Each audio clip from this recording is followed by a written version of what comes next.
Hello everyone, welcome back to my channel. और जिसको नहीं पता है मैं आपको बता दूं कि हमारा जो ये नया यूट्यूब चैनल खुला है इसमें हम स्कॉलरशिप के बारे में बात करते हैं। स्कॉलरशिप में आप यूजी की स्टडी के लिए, पीजी की स्टडी के लिए, पीएचडी के लिए, या फिर पार्ट टाइम इंटर्नशिप, या फिर फुल टाइम इंटर्नशिप, या फिर बहुत सारे जो भी स्कॉलरशिप्स आते हैं उसमें हम उसके बारे में हम आपको बताते हैं। इसमें हम कुछ टॉपिक्स कवर करते हैं। पहला टॉपिक ये है कि स्कॉलरशिप का नाम क्या है, कौन सी कंट्री उस स्कॉलरशिप को प्रोवाइड कर रही है, बेनिफिट क्या है उस स्कॉलरशिप के, कवरेज जो है फुल है या पार्शियल है, एलिजिबल कंट्रीज कौन कौन सी कंट्री के स्टूडेंट या फिर सिटीजन्स वहाँ पे अप्लाई कर सकते हैं, एलिजिबिलिटी क्राइटेरिया क्या है। अगला जो टॉपिक है कि आपको डॉक्यूमेंट्स क्या क्या रिक्वायर्ड होंगे, एप्लीकेशंस प्रोसेस क्या है, डेडलाइन है तो कौन सी डेडलाइन है, इंग्लिश स्कोर रिक्वायर्ड है कि नहीं रिक्वायर्ड है, अगर रिक्वायर्ड है तो कौन सा इंग्लिश स्कोर सर्टिफिकेशन वहाँ पे वैलिड है, कैसे अप्लाई करना है, कहाँ पर अप्लाई करना है, और अप्लाई करने के बाद आपको एप्लीकेशन फ़ीस आपको पे करनी है कि नहीं करनी है, और करनी है तो कितनी फ़ीस पे करनी है। ये सब सारी चीज़ें हम यहाँ पर कवर करते हैं। चलिए आज की बात करते हैं। आज का जो स्कॉलरशिप का नाम है वो है स्वीडिश इंस्टीट्यूट स्कॉलरशिप्स 2023। जैसा कि नाम से पता है, स्वीडिश यानी कि स्वीडन एक यूरोप के अंदर में एक जो यूरोप स्टेट है उसके अंदर में एक कंट्री है, वहाँ से ये फेलोशिप प्रोवाइड की जा रही है। ये फुली फंडेड है। अगर हम इसके कवरेज की बात करें तो अगर ये complete full tuition fees wave of कर देगी। जो भी आपके इंस्टीट्यूट में ट्यूशन फ़ीस रहेगा उसको पूरा वेव ऑफ कर देगा। मेडिकल इंश्योरेंस आपको प्रोवाइड किया जाएगा फ्री ऑफ कॉस्ट।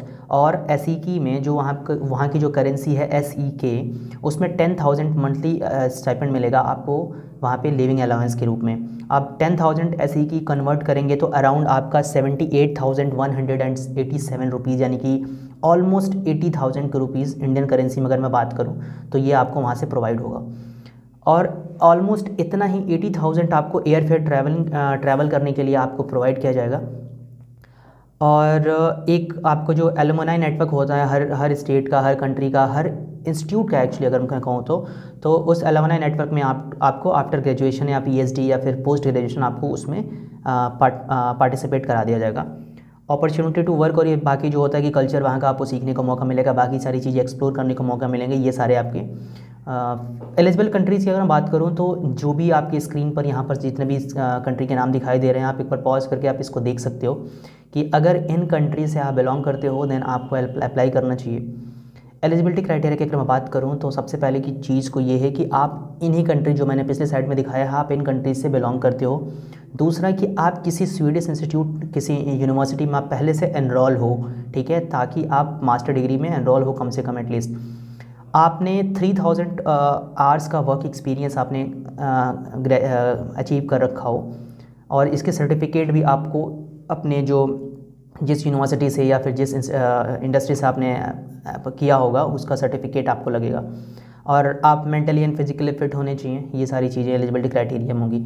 अब आ जाते हैं डॉक्यूमेंट्स क्या क्या रिक्वायर्ड होंगे। डॉक्यूमेंट्स में एक तो आपको सीवी रिक्वायर्ड होगी। मैं हमेशा रिकमेंड करता हूँ कि जिस कंट्री में आप भेज रहे हो वहाँ का एक प्रिस्क्राइब्ड फॉर्मेट होता है सीवी, तो आप ये गूगल कर लो और उस फॉर्मेट में आप कोशिश करो कि उस फॉर्मेट में, अगर यूके में आप भेज रहे हो तो यूके का जो फॉर्मेट होता है सीवी का या रेज्यूमे का, तो उसके फॉर्मेट में आप वहाँ पे अप्लाई करो। ये यूरोप कंट्री का है तो यूरोपियन कंट्रीज़ का एक टेम्पलेट डाउनलोड करो, उस टेम्पलेट के अकॉर्डिंगली आप उस टेम्पलेट को फॉलो करो। और वहाँ पे एक मोटिवेशन लेटर आपको रिक्वायर्ड होगा। मोटिवेशन लेटर आप गूगल कर सकते हो।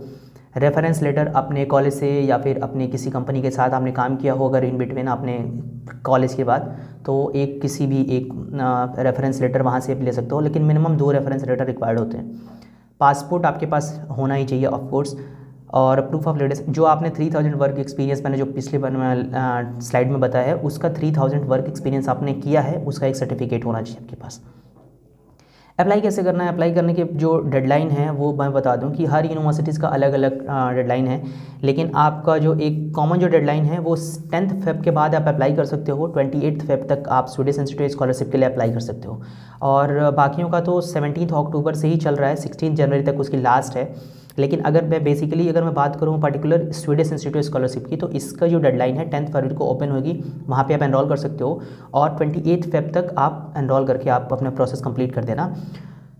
और अप्लाई करने के बाद आपको एक एप्लीकेशन नंबर मिल जाएगा। उस एप्लीकेशन नंबर के थ्रू आप वापस से ग्लोबल पोर्टल प्रोफेशनल प्रोग्राम पे आप जाओगे और वहाँ से उसको फॉर्मेट को आगे बढ़ाओगे, उसको प्रोसेस आगे करोगे, और फ़ीस को भी आपको वहाँ पे फिल करना पड़ेगा। और फ़ीस देख लेना कि डेडलाइन के पहले ही आप, यानी कि 28 Feb 2023 के पहले ही आप अपनी फ़ीस वगैरह सब कंप्लीट करके, और जितने भी आपके डॉक्यूमेंट्स हैं सारी चीज़ें अपने कॉलेज से अगर लेना हो या फिर अपने किसी इंस्टीट्यूट से लेना हो तो आप उसको ले करके हैंडी रख लेना, और उसके बाद डेडलाइन से पहले कर लेना।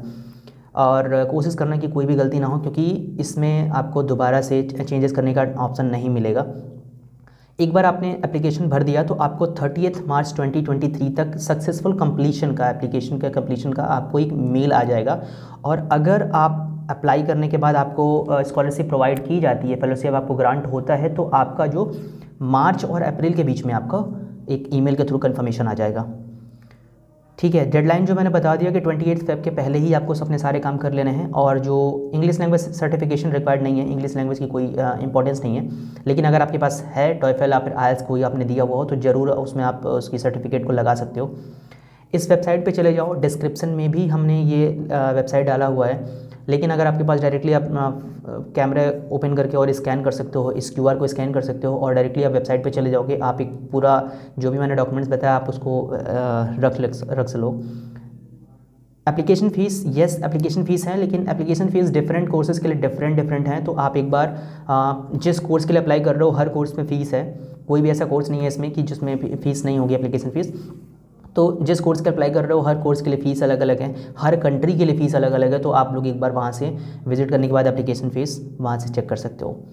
तो ऑलमोस्ट इतना ही कुछ बेसिकली मेन इन्फॉर्मेशन इसी में यही थी जो कि मैंने सारी कवर कर दी। अगर आपको कुछ प्रॉब्लम होती है तो आप कमेंट सेक्शन में पूछ लेना, लेकिन थोड़ा जल्दी, क्योंकि इन डेडलाइन नज़दीक है, 1 महीने 1.5 महीने और बचे हुए हैं डेडलाइन के लिए। So thank you for watching, thank you.